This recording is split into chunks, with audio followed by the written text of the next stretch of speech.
Hello students, মই ঋতুপৰ্ণ বৰা আৰু তোমালোকে চাই আছা তোমালোকৰ YouTube চেনেল জ্ঞানম টিউচন। আজি এই ভিডিওটোৰ যোগেৰে মই class 12ৰ কেমিষ্ট্ৰিৰ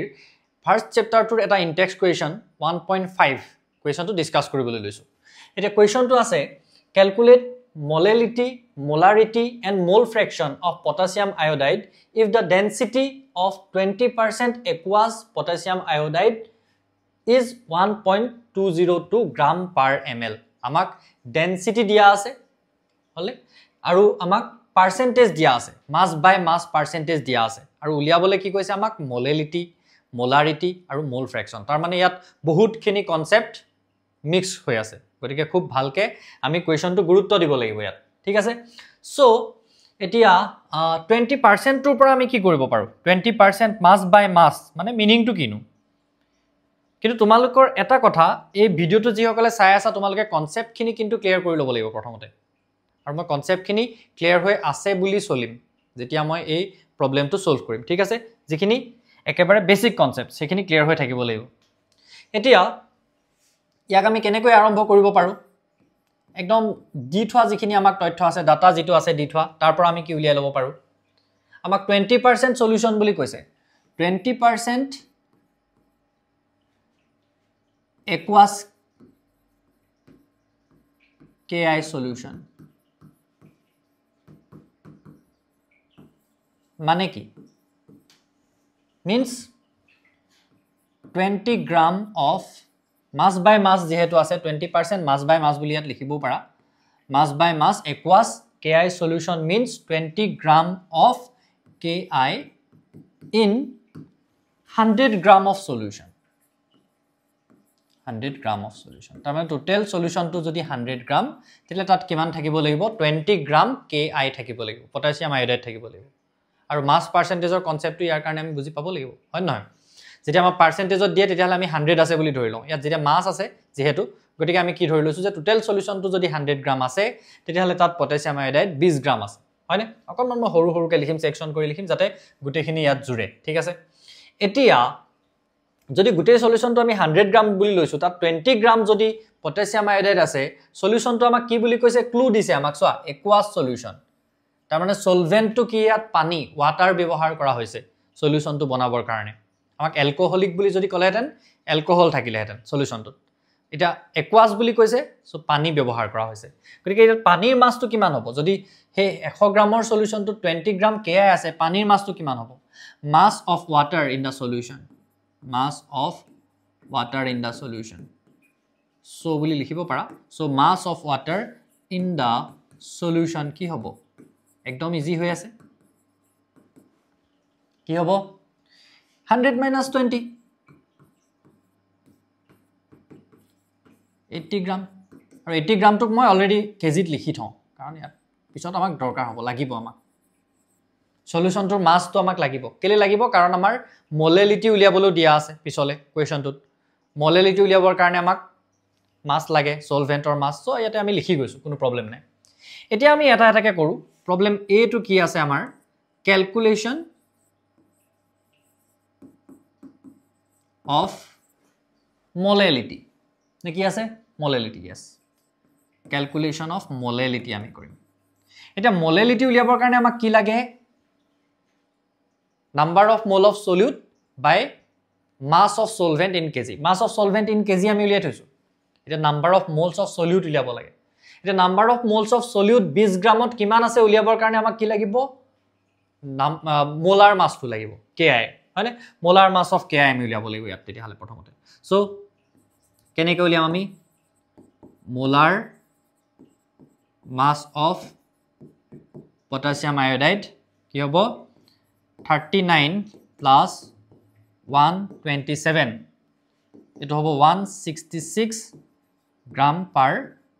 mole so this is the molar mass of potassium iodide molar mass jodi ulai gole ti ami number of mole to uliabo parim hoyne so number of moles next ulai jabo number of moles in 20 gram kiman ase given mass to ase 20 gram molar mass kiman 166 gram per মোল আৰু এটো যদি calculation কৰা তেতিয়ালে calculation কৰিলে পাবা 0.120 মোল 0.120 মোল হৈ গ'ল নাম্বাৰ অফ মোল পাই গ'লো মোলালিটিৰ ফৰ্মুলাটো কি আছিল এতিয়া আমি ডাইৰেক্ট মোলালিটিৰ ফৰ্মুলাটো এপ্লাই কৰিব পাৰিম molality equal to number of mole আমি পালোৱে 0.120 মোল number of mole of solute by mass of solvent in kg mass of solvent in kg আমি উলিয়াই থৈছো already 0.080 kg ক্যালকুলেশন কৰিলে ইয়াত পাবা 1.5 এটো সো ইজিলি উলাইও আছে সো ক্যালকুলেশন নকৰাকেও 120 ক যদি তুমি 80 ৰে ডিভাইড কৰা কি হ'ব 1.5 এ উলাব হয় নহয় এই 0 কিটাও তুমি বাদ দিলৱা লাগিলে হল এই 0 কিটাও যদি বাদ দিলৱা তুমি একদম ইজি হৈ আছে চোন এনেকুৱা কিছুমান ক্যালকুলেশন তোমালকে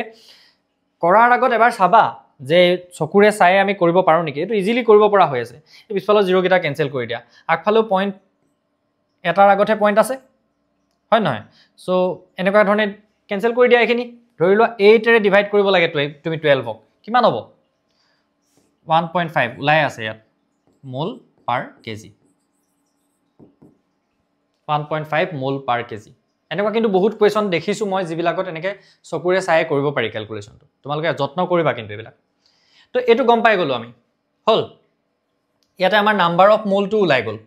সো নাম্বাৰ অফ মোলটো আমাক পিছত দৰকাৰ হ'ব হেকাৰণে নাম্বাৰ অফ মোলটো মই লিখি থৈছো ইয়াত ঠিক আছে number of mole of ki আমাৰ কিমান আছিল number of mole of ki 0.120 মোল এটো ক্যালকুলেট কৰি অলৰেডি এবাৰ উলিয়ালো আকৌ নেক্সট কোৱেশ্চনটো আমি উলিয়াব নালাগে আৰু হল নেক্সট আমি কি কৰিব লাগিব calculation of molarity calculation of molarity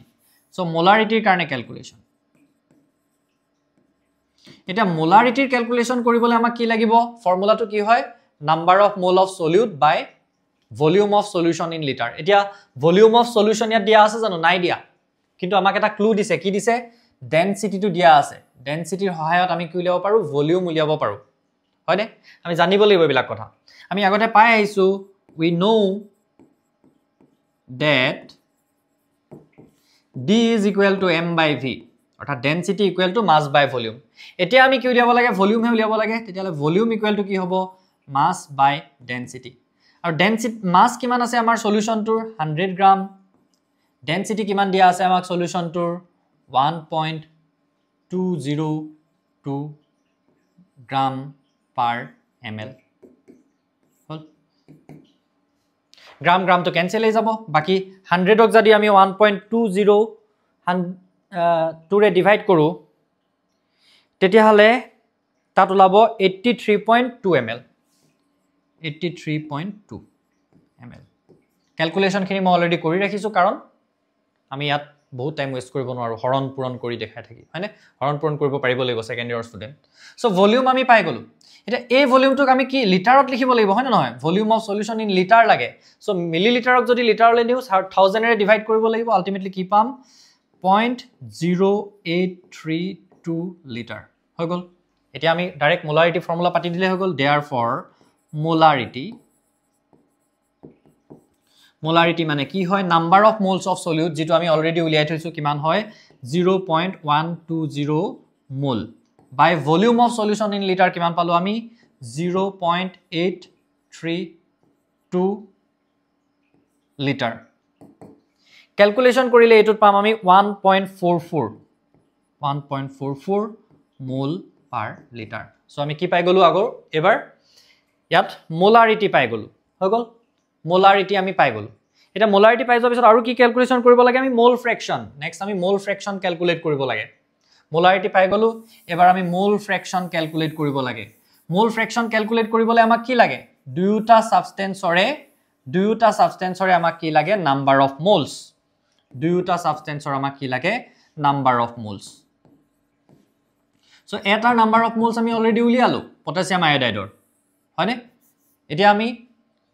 ওয়াটাৰৰ number of mole টো উলিয়াব লাগে ওয়াটাৰ কিমান গ্ৰাম আছিল 80 গ্ৰাম 80 গ্ৰামত কিমান নাম্বাৰ অফ মোল আছে আমি উলিয়াই লব লাগিব তেতিয়া হলে হয়নে ইয়াত মই এনে লিখি লৈছো এবাৰ ঠিক আছে নাম্বাৰ অফ মোলস আমি অলৰেডি উলিয়াই থৈছো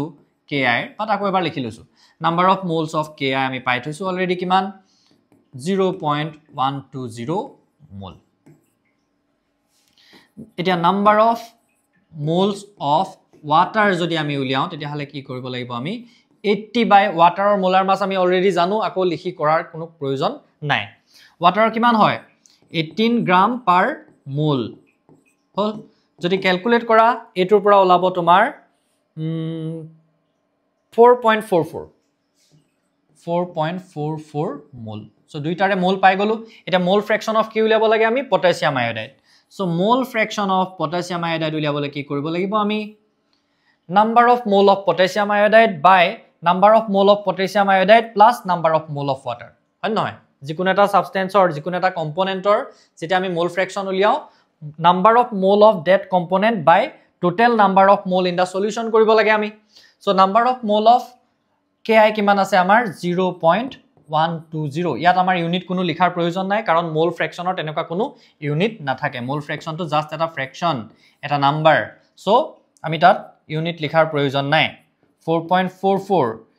এটো যেটা ক্যালকুলেশন কৰিবা ক্যালকুলেশন কৰিলে ইয়াত পাবা 0.0263 that's it গটিকে কোৱেশ্চনটো চাই সকে এটো কথা বুজি চাই যে এনেকুৱা ধৰণৰ কোৱেশ্চন বিলাক এক্সামত তেতিয়াহে কৰিব পাৰিম যেটা আমি খুবেই প্ৰেক্টিস কৰিম প্ৰেক্টিস আমি কৰিবই লাগিব গম পাইছানে তেতিয়াহে এনেকুৱা ধৰণৰ কোৱেশ্চন বিলাক কিন্তু এক্সামত সলভ কৰিব পাৰিম ঠিক আছে আজিলৈ এটো কোৱেশ্চনে সলভ কৰিলো নেক্সট আকৌ এটা বেলেগ কোৱেশ্চনত তোমালোকক লগ পাম থ্যাংক ইউ